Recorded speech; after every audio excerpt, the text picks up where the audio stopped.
Hello everyone, this is Karen. Hello everybody, this is Shane.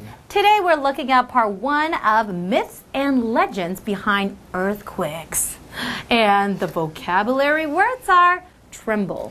Tremble. Joe was so scared that his hands were trembling. Creature. Creature. This story is about a strange creature that lives underground. Magical. Magical. The hero wore a magical belt that let him lift very heavy objects. I'm not very heavy. There you are. Guard. Guard. The thief stole the vegetables when the farmer's guard was down. Oh no. Balance. Balance. Vicky can balance a book on her head. Whoa. Similarly. Similarly. Those two items are similarly priced. Which one should we get? I don't know. Both of them. All right. Yeah. Done deal. Okay, so we're talking about earthquakes, but we're talking about myths and legends behind earthquakes. Because before science really explained what was happening with earthquakes, we had some myths and legends to explain it. Some interesting stories. I like the one about the fish in Japan. Giant catfish. The giant catfish. Namazu, Oh, right? yeah, Namazu, right? And so there's like a god who watches him and kind of maybe keeps him from moving around. Yes. But every once in a while, that god will be tired, or maybe he's, playing video games, and that will allow the catfish to move around. To struggle, and that's when the earthquake would happen. That's what a lot of people believed in Japan. Yeah, so that's what made the earth shake. That's kind of interesting, but I like the one in India. This one's much better. Yeah, there were a lot of people believe that there are 4 elephants. Okay, so the world basically is 4 elephants. 4 elephants. And that elephant is on top of a turtle. On top of a turtle, and there was a snake. And then they're all on top of a snake. That's right. So anytime I guess that the earth shook is because they couldn't balance themselves. There must have been a lot of earthquakes in India. But these are really cute stories, So though. cute. Yeah. All right, let's learn more. All right, about enjoy. Earthquakes.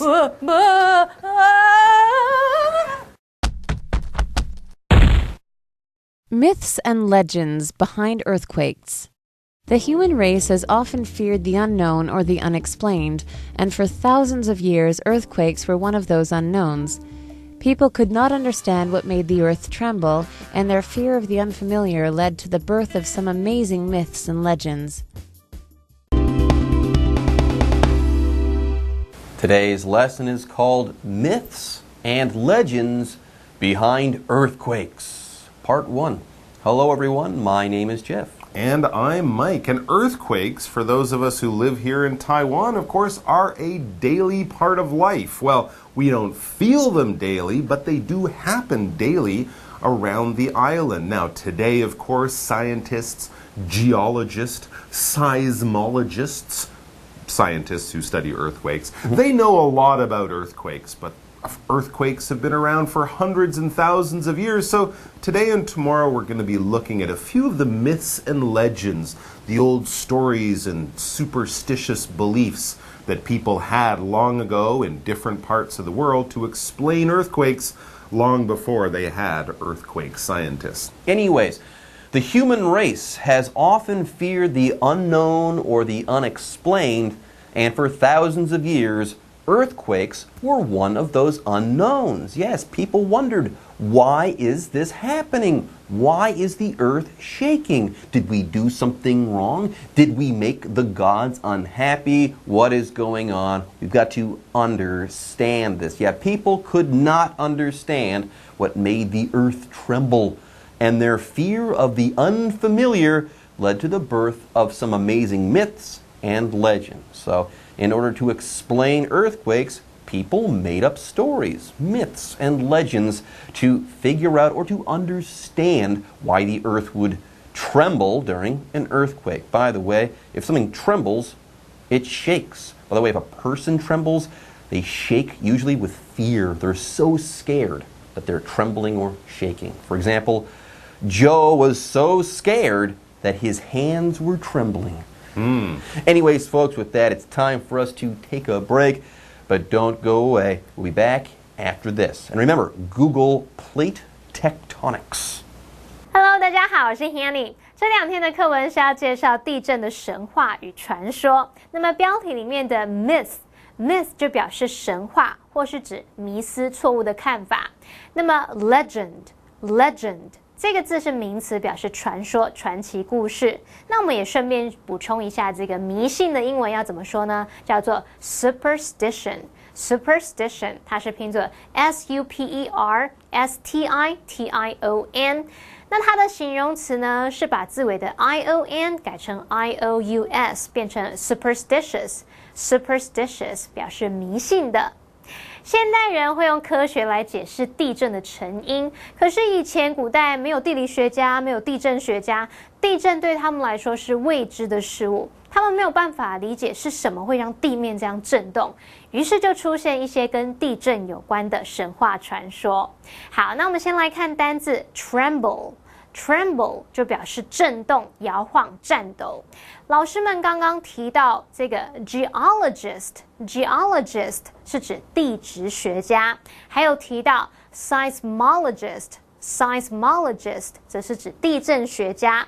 还有呢，有一个比较难的叫做 plate tectonics 是指板块构造论。好，其中这个 plate它就是指板块，然后 tectonics 是指构造学。介华课文中 Myths and legends behind earthquakes. One of the biggest legends comes from Japan, the story of Namazu, the giant catfish. Namazu was one of the mythological creatures that were known for causing trouble. When the god of Kashima restrained Namazu with a huge magical stone, the earth was still. But when the god dropped his guard or got tired, it gave Namazu some room to struggle, which caused earthquakes. Okay, let's start learning some earthquake stories, some myths and legends associated with earthquakes. Now, one of the biggest legends comes from Japan. The story of Namazu, the giant catfish. Okay, Japan is nearby, and of course they have a lot of earthquakes too, so it makes sense they would have their own superstitions, but a giant catfish? How can a giant catfish start an earthquake? That's a good question. Let's read on to find out. Namazu was one of the mythological creatures that were known for causing trouble. So it was a bit of a naughty creature that was causing trouble in Japan, maybe causing earthquakes. We'll find out after we learn about creature. This is a noun. Basically, a creature is an animal.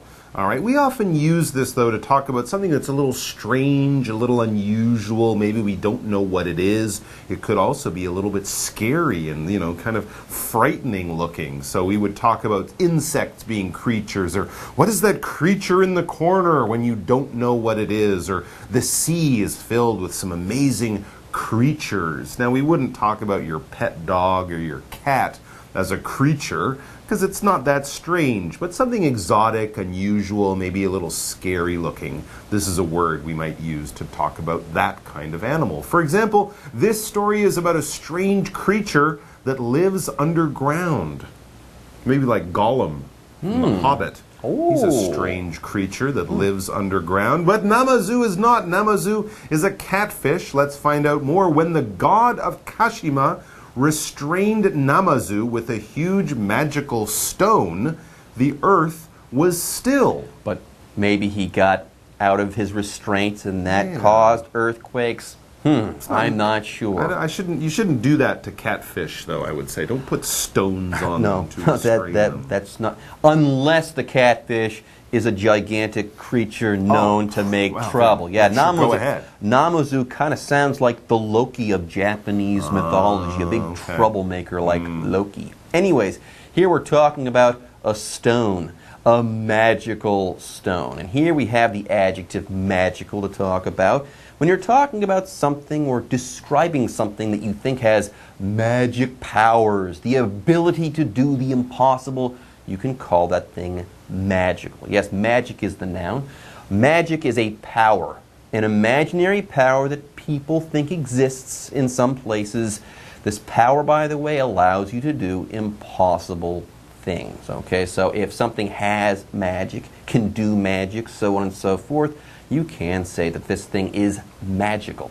For example, the hero wore a magical belt that let him lift very heavy objects. So this belt was magical. It allowed him to do the impossible. Wow, that's a very really cool. Impressive. So great belt. There's Kashima. Kashima is trying to control Namazu by holding him down with a stone. And it didn't work out very well. It says, but when the god, that's Kashima, but when the god dropped his guard or got tired, it gave Namazu some room to struggle, which caused earthquakes. So there you go. That's the Japanese myth or legend. Kashima was protecting the earth. Namazu was shaking things up. Kashima put a stone on Namazu, but Namazu continued to struggle and squirm and got free, and the earthquakes started again. This is because Kashima either got tired and got lazy and stopped paying attention, or dropped his guard. Yeah, when you stop paying attention, when you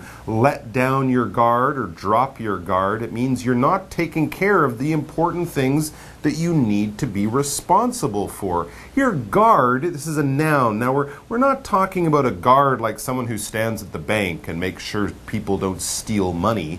Not that kind of guard. Here, your guard is basically your attention to safety and security. Often, when people travel, they might say, oh, if you're going to that country, be on your guard. People might try to steal your wallet or steal your bag. So pay attention to what you're doing. Pay attention to the dangers around you. Be on your guard. Keep up your guard. That kind of thing. For example, the thief stole the vegetables when the farmer's guard was down. Anyway, so yeah, Namazu didn't escape, but he tried to escape, and when he was struggling, this is what caused the earthquakes, according to Japanese mythology. That rotten carp. A giant catfish shaking around.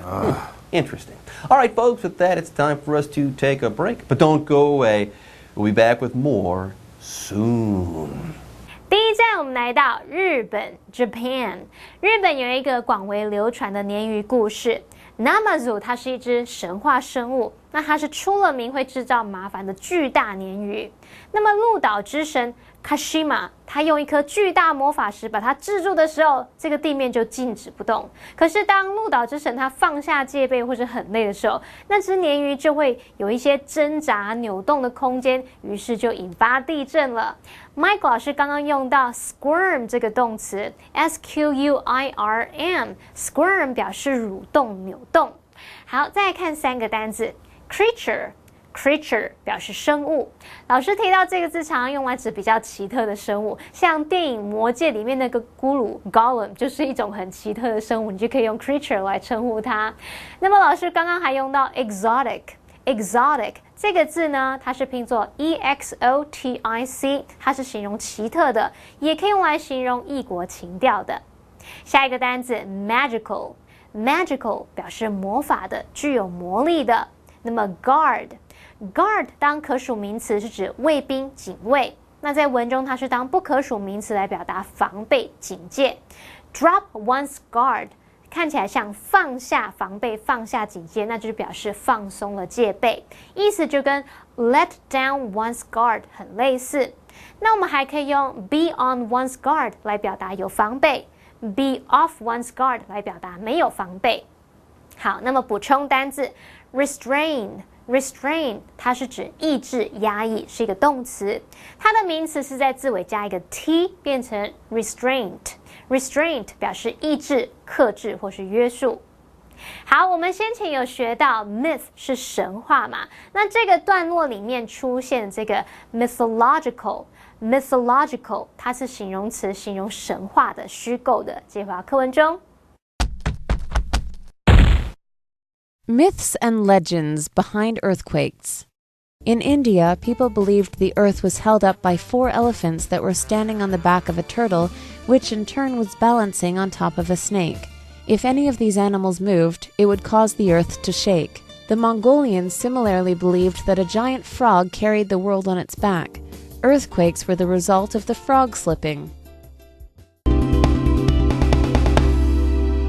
Okay, before the break, we talked about a Japanese myth about earthquakes. Let's move on to India. In India, people believed the earth was held up by count 'em, 4 elephants that were standing on the back of a turtle, which in turn was balancing on top of a snake. Wow, that's complicated. And why would you do it that way? Well, I mean, they didn't do that. The gods, though, Oh, might I have had a see. reason Okay. for constructing the world in that way. The gods don't know how to build things, do they? Or maybe they didn't actually do it. People just came up with the stories afterwards. Could be. And they explained the earthquakes, but in and of themselves didn't really make a whole lot of sense. Okay, so you got a snake, and then there's Snake, a turtle on top of the snake with 4 elephants. So everyone is balancing on top of everyone, and they're also balancing on top of a snake, which is round and not very big, so it would be a hard thing to balance on. Yeah, it'd be very shaky. But Very shaky. But if you're trying to explain the shaking of the earth, shaky structure below things, well, that could help to explain things. That's why you don't see snakes as waiters in restaurants. Imagine them trying to balance a tray with Also, glasses. there's the venom problem. But that too. let's go ahead and talk about the word balance right now, okay? When you're not balanced, let's say, or when you can't balance like Mike and I, you could easily fall over. Okay, that's what it means to balance yourself. You want to keep yourself from falling over. Okay, now you can also say when you balance something that you weigh things in similar amounts. There's not too much of something in one place and too little in another. Everything is in equal amounts, fair amounts, or harmonious amounts, you could even say. Anyways, for example, Vicky can balance a book on her head. Yes, she puts that book on her head and it doesn't fall off. It stays there. It's amazing. Now, so we got this snake with the turtle on the snake and the elephants on the turtle, and the earth is on the elephants. As you can see, this is something that would be very hard to balance, and that's basically where the earthquakes came from. It says if any of these animals moved, it would cause the earth to shake. So Earthquake. This is basically like when you go to the circus and there's those people holding the people, and if the guy at the bottom is shaking, then everybody is shaking, and there's not much you can do about it. I kind of like the idea. It's a little complicated and strange, but it explains the shaking. And it's an interesting image. There you go. I'm Okay. not sure it's science. Let's move It's on not. to Mongolia. So we're going Mongolia. from India, we're jumping over China to Mongolia. It says the Mongolians similarly believed that a giant frog carried the world on its back, so it's a little different but kind of the same. Earthquakes were the result of the frog slipping. So the frog would kind of slip because frogs are slimy and slippery, and when that happened, that would cause the earth to shake. You can see how these stories are kind of the same. They have a lot of the same parts to them. That's why we can use the adverb similarly. It means in the same way, in the same sort of fashion. It might be different in a few of the small details, but most of the important information is the same. For example, those 2 items are similarly priced. Might not be the exact same price, but very, very close in price. That's why we use similarly, like the adjective similar. All right, that's it for today. We've learned a couple of interesting myths and legends about earthquakes, but tomorrow we will be continuing similarly in the same theme with more earthquake legends, myths, traditions. Not a lot of facts, but still very, very interesting stuff. Come on back for that. We'll see you then. Bye. Bye-bye. 第2站，我们来到印度 （India）。在印度，人们认为陆地是由4只大象所支撑的，然后这4只大象呢是站在一只乌龟的背上，然后乌龟呢是站在一条蛇上面在保持平衡的。如果这些动物有任何一只移动了，就会造成地面晃动。好，这边有一个单字 balance。Balance 可以当动词或当名词，当动词就表示使什么保持平衡，使什么平稳，那么当名词就是指平衡。Jeff 老师刚刚说到 harmonious 这个字 ，harmonious 它是拼作 HARMONIOUS， 这个字可以用来形容协调的、和谐的。下一站来到蒙古 Mongolia。蒙古人的想法跟印度人还蛮类似的，他们认为呢，有一只巨蛙，超大的青蛙把世界扛在它的背上，然后它一打滑就会造成地震了。Mike 老师说青蛙会分泌黏液，会黏黏滑滑的。我们顺便学一下 slime。slime 它是拼作 slime。slime 表示黏植物或是动物的黏液，把字尾 e 改成 y 会变成形容词 slimy。slimy 就是形容黏滑的或是分泌黏液的。最后来看单字 similarly。similarly 它是副词，表示类似的、差不多的或是同样的。好，以上是今天的讲解，同学别走开，马上回来哦。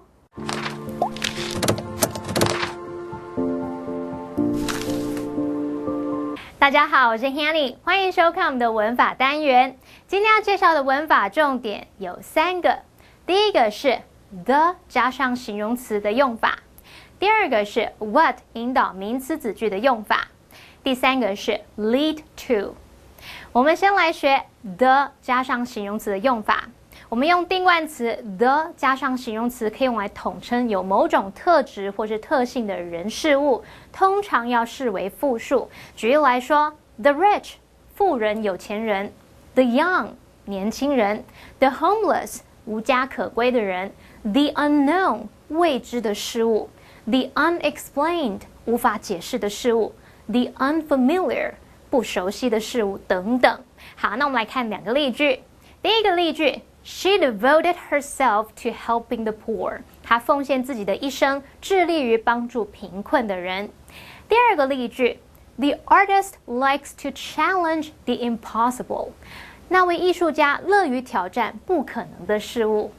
好，接着我们来学 what 引导名词子句的用法。疑问词 what 可以用来引导名词子句，让这个子句扮演名词的角色，然后在句中可以当主词、受词或是主词补语用。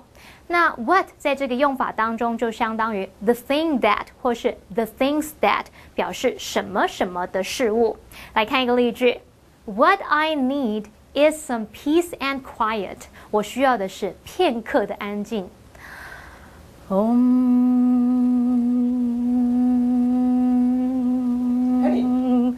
什么事？老师，你再不教课的话，领不到钱哦。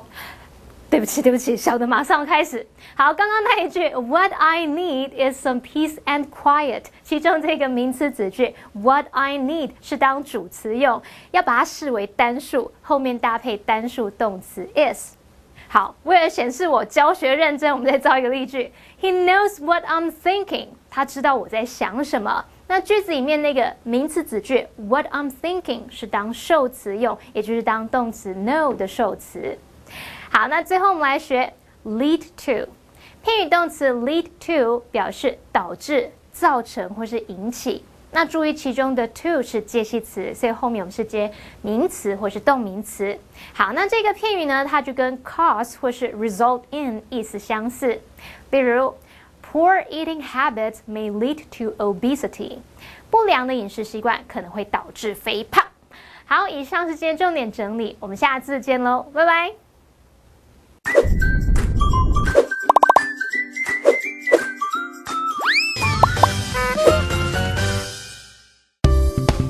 有关职场上婉拒他人的5个实用句。Welcome to 就爱讲英文，我是 Steven， 我是 Kate。好，那今天呢，如果碰到一些人家一直要邀请你去做一些事情啊，还是要约会，可是你就是想拒绝他。对，但是你不能没礼貌。Yeah, well, you can 但是最好是用委婉的方式，因为有的时候也是要参考到另外那个人的那个心情嘛，对不对？但是像我的个性，如果不想，我就no。真的啊？对。所以我朋友有的时候比较少。那我们今天就应该好好来学习。我希望大家就是跟我不要跟我一样就没有朋友，要有朋友 ，OK？ 所以我们要学怎么委婉拒绝，委婉好吗？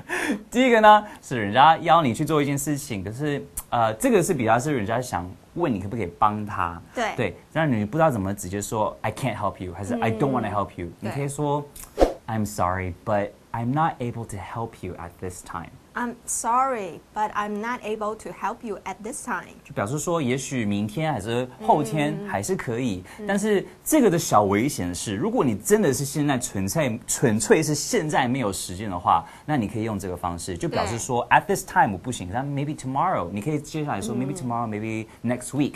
但是如果你真的不想帮这个人，你加一个at this time 就会让他觉得哦，那也许下次可以呀。然后有些人呢就会 don't have a clue, they don't get a clue, right？ 对，他们就是一直会问你，一直会问你，一直问你，你已经暗示了，你以为够清楚，但是有些人他就是没有 pick up 那个 clue， 没有接收到你的暗示哦。对 ，some people don't have a clue。OK， 所以呢 ，I think 委婉 is good to be polite， 但是有的时候你还是要注意一下那个 message 要非常的清楚。没错，所以 I'm sorry, but 怎么样，就是委婉的拒绝。对。那这个感觉也是那种你打电话是那种就是 service， 然后可能就是 I'm sorry, but we're not able to help you at this time， 有一点那种感觉，所以这是个非常 formal 很正式的一个方式。好，第二呢是你今天已经拒绝人家，可是你也不想让他觉得很像你没有很感谢他至少有问你这个，就是他已经伸出手了，就是叫你就是要跟他一起做这个事情。你如果直接说 no， 你会伤到他嘛？但你还是要让他觉得你很感激，他有想到你。对，就是还是表达你的好意这样子。对，所以你可以说 Thank you for thinking of me。Thank you for thinking of me。对啊，就已经拒绝完之后，最后这一句就让他觉得你不是讨厌他，对，可是你也很感谢他有想到你，就是谢谢你想到我。第三呢是 I really appreciate that you asked me。I really appreciate that you asked me。对 ，appreciate something 就是你很感激有这个东西，对，所以这个跟第二句是还蛮像的，其实两个是差不多。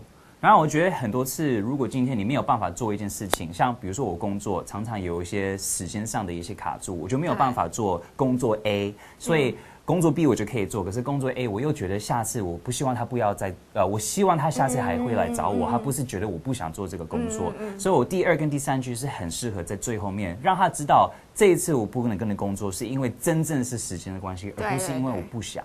对，这两句是还蛮好的一个最后的 ending。没错。好，第四呢是 Thank you for the offer， 谢谢你给我这个提供。But I can't do it， 就是最后这是一个开头。对，后面就是你不能做的理由。当然，这个也可以是很没有礼貌，就是很直接。Thank you for the offer, but no 。就跟第一句差不多。Sorry。好。那如果今天他是邀请你去做的事情呢，就跟第四句一样。第五句是 Thanks for the invite, but I can't make it. I'm busy that day. Thanks for the invite. But 对，好，那今天呢就是学到怎么去委婉的拒绝人家。没错。好，希望不要得罪全世界。那我们来看看 live action。I just saw the commercial film you made on TV. That was so cool. Really? Thanks. That's my first official work. Do you want to join my team?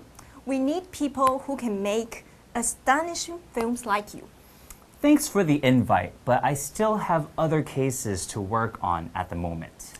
I see. Still, I really appreciate that you asked me. Hey, can you help me with the proposal? I remember you did a great job last time. I'm sorry, but I'm not able to help you at this time. I'm going to Tokyo on business the day after tomorrow. Okay, I'll ask somebody else. Thank you for thinking of me. D, I'm sorry, but I'm not able to help you at this time.